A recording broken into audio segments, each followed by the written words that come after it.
Hello. Welcome everyone to the first lecture of Module 4. The theme is Source Code Plagiarism, Healthy Code Crafting to Avoid Spreading.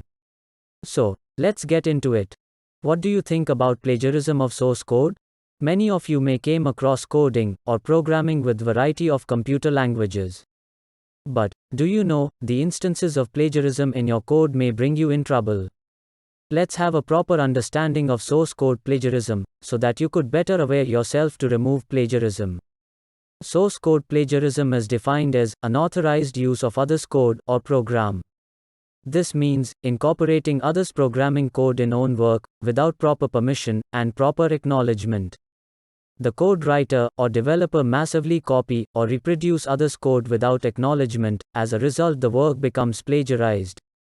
Whenever you are incorporating others' code into own work, don't forget to get necessary permission, and don't forget to acknowledge. Source code plagiarism is also called as program plagiarism. Let's see what are included in source code plagiarism. First one is reusing others' code or program without proper permission and acknowledgement. Reuse of code or program is a good practice, but reusing others' code without acknowledgement is seen as plagiarism violation. Reusing may include reproducing or copying others' source code without any alteration. Remember that, whenever you are reproducing others' code into own work, you have to credit them properly. Otherwise, it comes under plagiarism. Reusing also include minimal or moderate adaptation of others' source code. Adapting minimal or moderate reproduction of others' work contains fragments of source code, which is authored by someone else. If you don't acknowledge for these fragments of others' code, then your work becomes plagiarized. Next one is conversion of others' source code to different programming language. Without proper permission, if you are transforming or rewriting someone else's code in any other programming language, then it constitutes plagiarism. Implementation of others' logical ideas or algorithms in own programming without proper acknowledgement also constitutes plagiarism. Also, using own source code without proper acknowledgement fall under self-plagiarism. So, whenever you are reusing others' source code or own source code, properly credit them to avoid plagiarism. Another important thing which comes under plagiarism is obtaining others' source code with or without necessary permission. Obtaining may include paying for source code, stealing of others' source code, exchanging whole or parts of source code, or unauthorized collaboration. You have to stay away from such unethical practices to avoid plagiarism. Another one is inadequate acknowledgement to the original source. Inadequate acknowledgement may include failing to cite the original source, providing fake references, etc. In order to avoid plagiarism, you have to acknowledge properly in both in text citation as well as in references. Let's learn what not comes under source code plagiarism. The first one is own unique programming code. The developed code must not be a derivative of others. Next one is own developed algorithms. Own developed algorithms includes own logical ideas and thoughts. Next one is common knowledge within a programming language. Common knowledge in a programming language includes syntax, grammar, specified functions, etc. The syntax and semantics for a programming languages fall under common knowledge. You should aware about these things to avoid instances of plagiarism. Now, move towards the detection mechanism of source code plagiarism. Automatic detection method is largely employed to check plagiarism in source code. We have already read the working mechanism of text plagiarism detector in the previous lesson. But the text plagiarism detection techniques do not work well with code plagiarism detection. Mainly, text plagiarism detection systems ignore the coding syntax of the program. As a result, these are not that much suitable for code plagiarism detection. Code plagiarism detection techniques employed a mixed method strategies to detect plagiarism.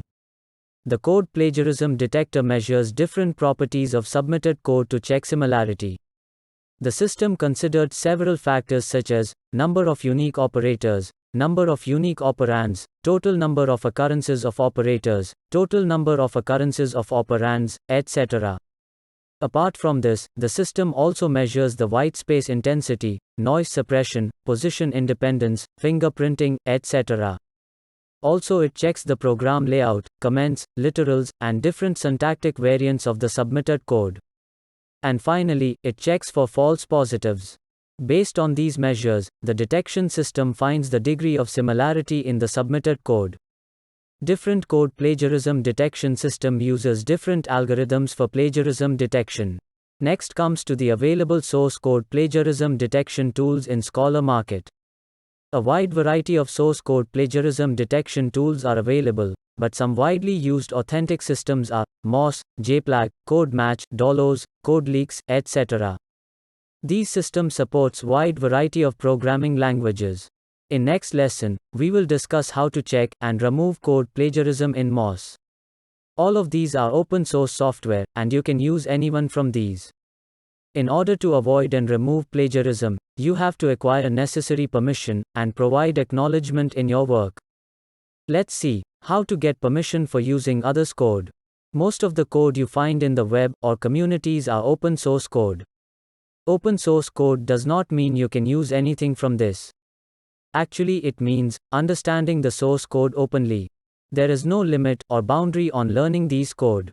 But whenever you want to reuse the source, you must need necessary permission from the original author. Every code has a license attached to it. The code has a copyright statement on it. Perhaps you may see these license on the source code. On the statement of license, the author's name, copyright statement, reuse and modification dialog has been explicitly written. You don't have to ask for any other permission. The code are open source, as a result you could reuse that by acknowledging the creator. All the source code is associated with necessary permission. So, no need to ask further individually. It's a good process of coding standards. You have to read those credentials carefully before incorporating in your work. But remember, sometimes the license and permission statement is not included in source code. In such case, you have to ask a written permission from the source. Now comes to crediting the original creator. Whenever you are using others' code, you have to give credit to the source. You have to provide in-text citation as well as acknowledgement in references section. You can use any standard style for referencing. But, in case of in-text citation, you have to credit the source in comment section. In coding format, you have to acknowledge the source as comment. Every programming language have the feature of comment, and the commenting style varies from one programming language to other. You must credit the source in your comment section. Let's see what information you have to include for crediting the source. First, you have to make clear that you want to reusing or adapting the original source. If you are adapting, then use the phrase adapted from, and if you are reusing, then use the phrase reused from. It's because a clear statement is needed while mentioning. Then you have to mention the original title. If the original source is a program, then mention the title of the program. And if the original source is a source code, then mention the title of the source code. Thereafter, mention the author's name. If the original source belongs to different author, then mention their name.